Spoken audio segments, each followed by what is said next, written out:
Classic, join the Illuminati, get fame, fortune, wealth. Just call this WhatsApp number and you can become a Freemason. So getting involved with Masonry, it's really actually quite simple. And a lot of people don't know that. I'd be like, hey Papa, what is this? Well, that's a Mason's ring.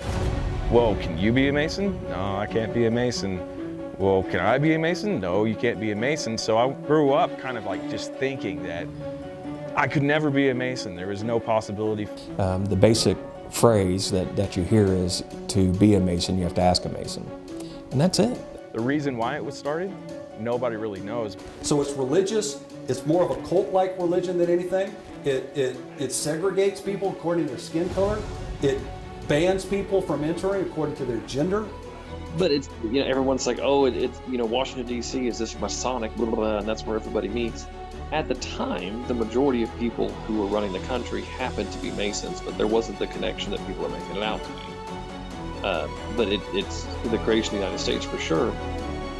George Washington, there's that famous painting of him being sworn in with his hand on the Bible. A lot of people didn't like the fact that George Washington was a Freemason.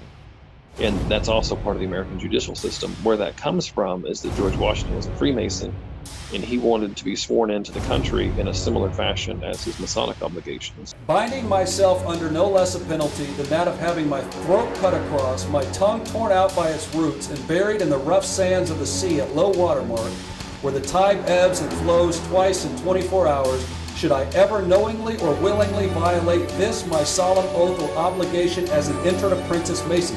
You know when they tell you this? Before they teach you about anything that's in there. So they didn't know what they were doing, and so he had somebody run to his lodge and get the Bible, and so he swore with his hand on that. So that's an interesting part of American culture that we don't realize where it comes from. With the creation of the United States, there's that misconception that the Masons are ones holding all the power and in charge of everything. And that's like saying that everybody at the bank has money. That's where the money is. My name's Charles Leatherwood. I'm the Worshipful Master of Wolfworth Friendship 1447, the little lodge on the prairie. When did you join the Freemasons? Woo! 2005. Okay, 2005. And how did you hear about it? What got you into that? My entire family was in Masonry. My father passed away in 1997. I kind of asked him about it, but he never gave me any information. And at his Masonic funeral, they said that is the last Leatherwood to be in the Crosbyton Lodge. Dang, so, crazy. Yeah, kind of crazy and sad. I got a knife in my heart, so I got busy and got in, and then I transferred to Crosbyton and started that tradition again. And I was master of that lodge in 2011. So how do you become a master of a lodge? You basically go through all the stations. I don't know if y'all went through all those yet. You start off as a junior deacon, senior deacon, junior warden, senior warden, and then if the lodge votes you in, you move into the Worshipful Master. The lodge votes for 5 positions: the Worshipful Master, senior warden, junior warden, treasurer, and secretary. Those are voted on. The rest of them are appointed by the master. Cool. Once you become a Mason, then there's opportunities to go deeper into Masonry with other, what we call the appendant bodies. But the highest level you get is a 3rd degree Master Mason, and that's what we call the Blue Lodge. It's misleading. It looks like these guys will be above these guys. It's absolutely not. When you hear your granddad say like, oh, my granddad was a 3rd degree Mason, that just means he was in the Scottish Rite. The highest you can go is a Master Mason, period. Oh, Right. Yeah. The higher you up, the more knowledge that you're going to get about how the organization works, that kind of thing. I've heard of that thought process quite a bit, though. And that's another thing online, that, the higher you get in the Scottish Rite, when you get to the very top, you find out that it's all evil and yada, yada, yada. So if you could flip this upside down, it would be Master Mason up here. And then below that are all these appendant bodies, which is Scottish Rite, York Rite, and all of these here. They're all appendant bodies of it. you don't necessarily, a Scottish Rite has to be a Blue Lodge Master Mason first. So not all Masons are Scottish Rite, but all Scottish Rite Masons are, all Scottish Rite Masons are Masons. How do you feel about, like all of the conspiracies that go around with Freemasons, like worshiping the devil and things like that? Yeah, there's a lot of that. There's a lot of things on the internet. Only believe about 2% of them. A lot of people believe we're a secret society. We're not a secret society. We meet every first Tuesday night at 7:30. We're here. The only thing that is secret is our degree work, our memory work that we have to do to become a Master Mason. That is the only thing that's secret. There's nothing written. It's been passed down from tongue to ear since this thing started in the 1400s, I believe. We do a lot of work for the community. This lodge, we give scholarships to Friendship High School every year. This year we've raised enough money, we're hopefully going to be able to give 3 $1,000 scholarships this year. We recognize people in our community. We have a Community Builder Award. That a couple of years ago, that Storm Uri, when everything was, remember all the water lines were froze up, we gave an award to the water department. Those guys didn't go home for 3 or 4 days. Recognize people in the community, but we really try to be seen in the community. We do that. We do a lot of, like, we'll have a breakfast for all the first responders, fire, police, all those, EMS. So we're really in the community. I guess you've heard of the Shriners Hospital. That's another sector of the Masonic Lodge, but everybody in it's Masons.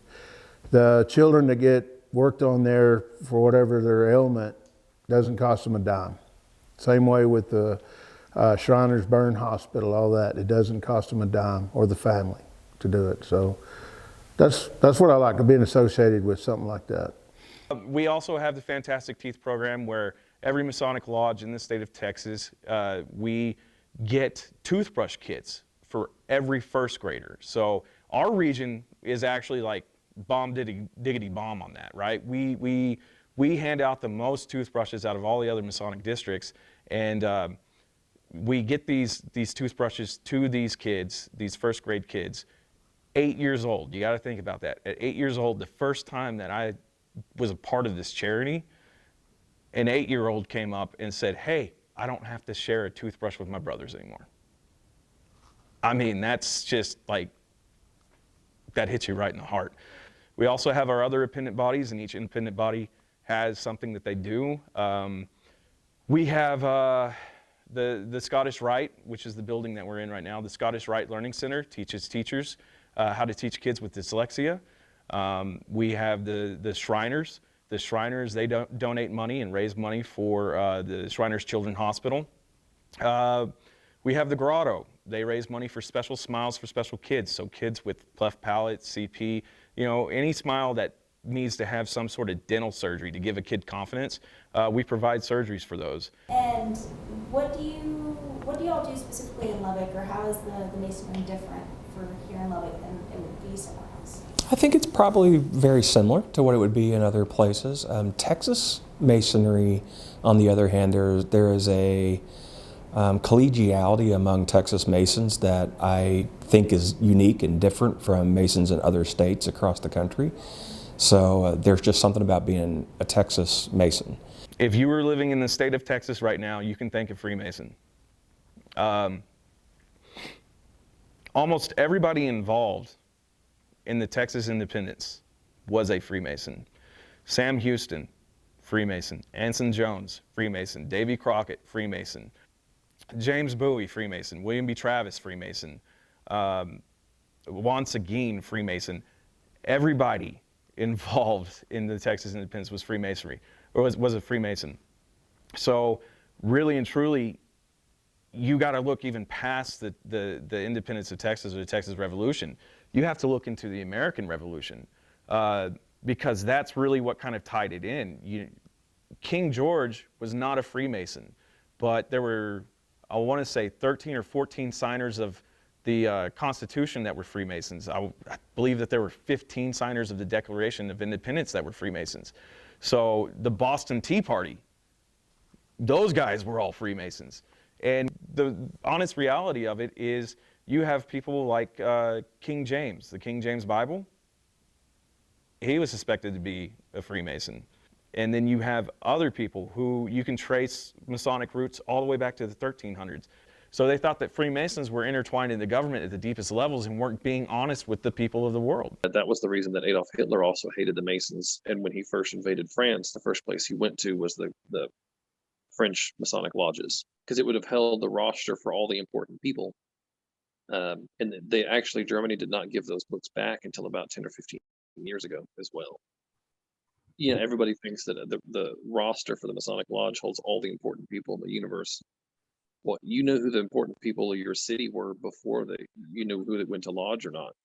The mayor is clearly posted. The preacher is posted who does that job. Yeah, with France, when France was invaded, that was the first place they went, because it had all the important people, where they lived, what rank they held in the lodge. You know, all the books were seized.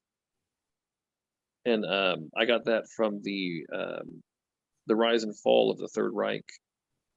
Everybody thinks it's something it's not. If you could like tell anybody, like say there's like a conspiracy theorist who like thinks Freemasons, all they do is sacrifice goats and worship the devil. Like if you could just tell them anything, what would you tell them? I've got a good one for you. I had a gentleman approach me one time when he found out I was a Mason, and he told me that we're a conspiracy theory, we're going to take over the world. Went into there's some stuff about Washington, D.C., where it's set up in a pentagram. And I told him he's right, we are going to take over the world, but only by one coffee shop at a time.